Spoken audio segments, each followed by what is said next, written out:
Chapter 26. The Ziphites came to Saul to Gibeah, saying, "Doesn't David hide himself in the hill of Hachilah, which is before the desert?" Then Saul arose and went down to the wilderness of Ziph, having 3,000 chosen men of Israel with him, to seek David in the wilderness of Ziph. Saul encamped in the hill of Hachilah, which is before the desert by the way. But David abode in the wilderness, and he saw that Saul came after him into the wilderness. David therefore sent out spies, and understood that Saul was come of a certainty. David arose and came to the place where Saul had encamped. And David saw the place where Saul lay, and Abner the son of Ner, the captain of his host. And Saul lay within the place of the wagons, and the people were encamped round about him. Then answered David and said to Ahimelech the Hittite, and to Abishai the son of Zeruiah, brother of Joab, saying, "Who will go down with me to Saul to the camp?" Abishai said, "I will go down with you."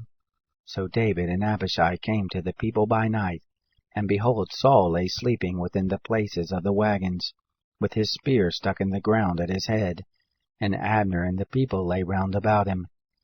Then Abishai said to David, "God has delivered up your enemy into your hand this day.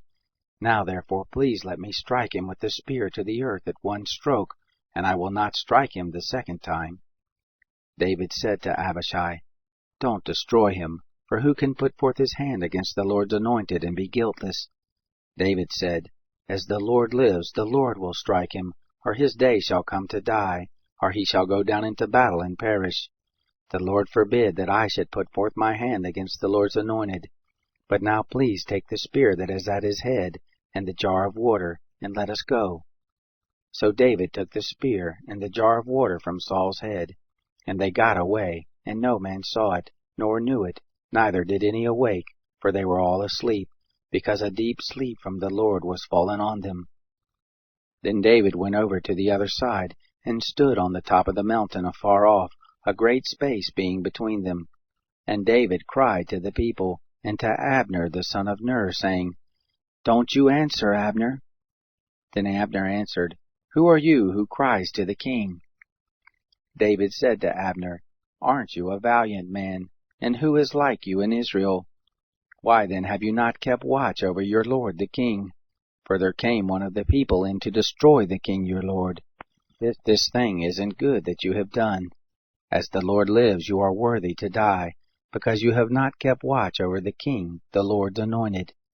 Now see where the king's spear is, and the jar of water that was at his head." Saul knew David's voice, and said, "Is this your voice, my son David?" David said, "It is my voice, my lord, O king." He said, "Why does my lord pursue after his servant? For what have I done, or what evil is in my hand? Now therefore please let my lord the king hear the words of his servant.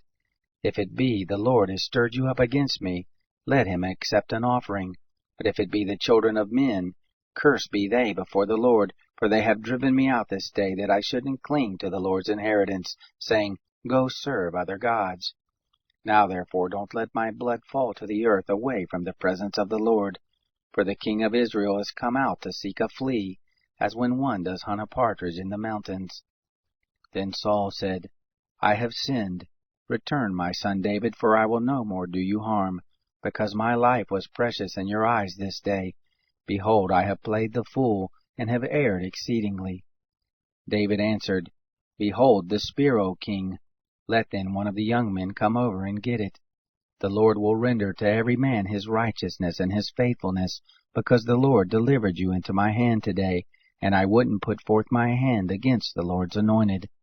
Behold, as your life was much set by this day in my eyes, so let my life be much set by in the eyes of the Lord, and let him deliver me out of all oppression." Then Saul said to David, "Blessed be you, my son David. You shall both do mightily, and shall surely prevail." So David went his way, and Saul returned to his place.